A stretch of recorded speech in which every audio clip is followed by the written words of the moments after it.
kabarnya hari ini? Baik-baik aja ya. Mudah-mudahan masih tetap semangat di rumah, belajar di rumah. Sebelum kita mulai, kita baca Bismillah dulu ya. Bismillahirrahmanirrahim. Kita mulai dengan baca Al-Fatihah seperti biasa, seperti kita di kelas. A'udzubillahi minasyaitonirrajim. Bismillahirrahmanirrahim. Alhamdulillahirabbil alamin. Ar-Rahmanirrahim.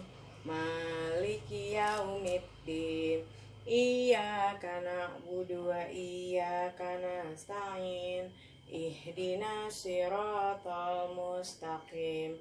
Siratal ladzina an'amta 'alaihim ghairil maghdubi 'alaihim waladdallin. Amin. Oke. Teman-teman, hari ini kita mulai lagi dengan belajar tematik 4H. Oke, jadi hari ini Ibu mau ajari kalian tentang tokoh utama, tokoh tambahan, dan tokoh latar. Apa sih tokoh utama, apa tokoh tambahan, dan apa tokoh latar? Jadi tokoh utama itu adalah tokoh yang penting di dalam satu cerita. Jadi kita hari ini mau bahas tentang dongeng ya. Jadi tokoh utama adalah tokoh yang ada di dalam satu cerita, tetapi dia adalah tokoh yang penting dalam satu cerita tersebut. Nah, kalau tokoh tambahan adalah tokoh pendamping selain si tokoh utama yang ada di dalam sebuah cerita. Sedangkan tokoh latar adalah tokoh di mana si tokoh ini tidak berpengaruh besar dalam cerita yang ada di dalam satu cerita tersebut. Jadi kalian bisa lihat ceritanya itu seperti di cerita Situ Bagendit. Itu ceritanya ada di buku halaman 17 dan halaman 18. Ya, ceritanya Situ Bagendit itu adalah ceritanya ada seorang wanita yang bernama Nyai Bagendit di satu desa. Nah, di desa tersebut si Nyai Bagendit ini tuh orangnya suka kikir, sombong, sukanya pesta-pesta seperti. Jadi di satu hari ada seorang pengemis datang nih ke Nyai Bagendit. Dia meminta agar si nyai tersebut bisa menyisihkan sedikit uangnya atau sedikit hartanya untuk dia sedekahkan ke pengemis tersebut. Tapi ternyata si Nyai Bagendit ini karena dia sangat kikir, dia pelit banget, dia nggak boleh. Terus katanya si Nyai Bagenditnya gini, udah pergi, gak usah kesini lagi. Ngapain kamu minta-minta kayak gitu? Cari kerja sana, gitu ceritanya. Nah, ternyata si pengemis itu sakit hatinya dia. Setelah itu dia pulang keluar dari rumahnya Nyai Bagendit. Ternyata keesokan harinya di depan rumah Nyai Bagendit itu ada taman ya. Nah, di tamannya itu ada seperti tongkat tertancap di tamannya. Nah, di depan tamannya rumah Nyai Bagendit. Ternyata semua warga di situ tidak ada yang bisa ngambil tongkat tersebut. Nggak ada yang bisa nyabut tongkat tersebut dari depan halaman rumahnya Nyai Bagendit. Itu katanya Nyai Bagendit, udah silakan kalau kamu mau cabut tongkatnya silakan dicabut, karena warga di sini nggak ada yang bisa untuk cabut tongkat itu.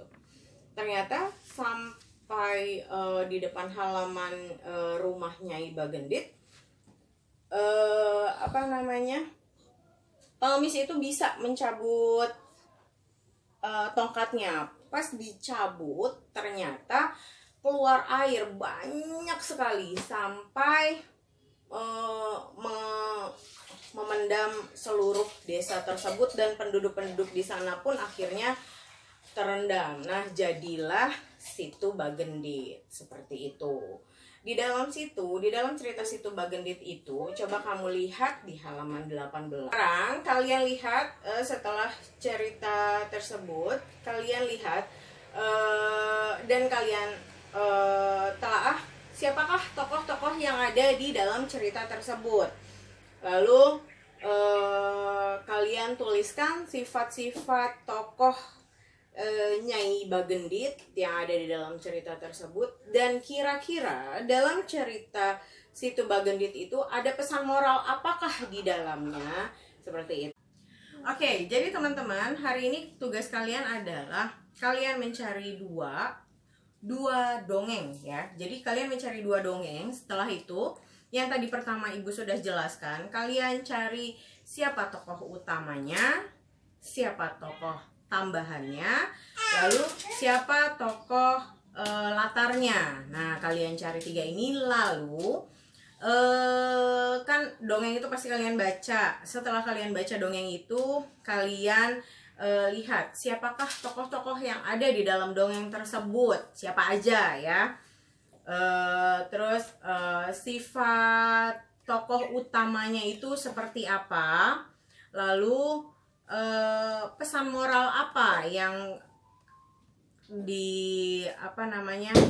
yang ada di dalam cerita tersebut, kayak gitu ya. Jadi kalian cari siapa tokoh-tokohnya, lalu setelah kalian cari siapa tokohnya, kalian cari lagi tokoh utamanya yang mana, tokoh tambahannya yang mana, tokoh latarnya yang mana. Setelah itu kalian lihat kira-kira sifatnya si tokoh utama ini seperti apa. Terus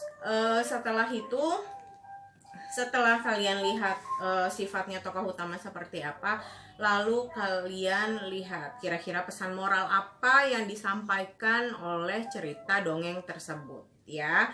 Jadi kalian nanti kalian videokan, kalian ceritakan ke Ibu seperti tadi Ibu cerita ya. Tadi kan Ibu cerita tentang si Situ Bagendit. Nah, kalian ceritakan lagi dongeng yang kalian pilih. Salah satu dongeng yang kalian pilih. Kalian ceritakan, lalu kalian kirim ke Ibu. Nah, kalau dongeng yang satu lagi bisa kalian foto aja, lalu kalian kirim ke Bu Dwi ya. Bu tunggu ya tugasnya hari ini. Terima kasih ya teman-teman. Kita baca hamdalah dulu. Alhamdulillahirobbilalamin. Assalamualaikum warahmatullahi wabarakatuh.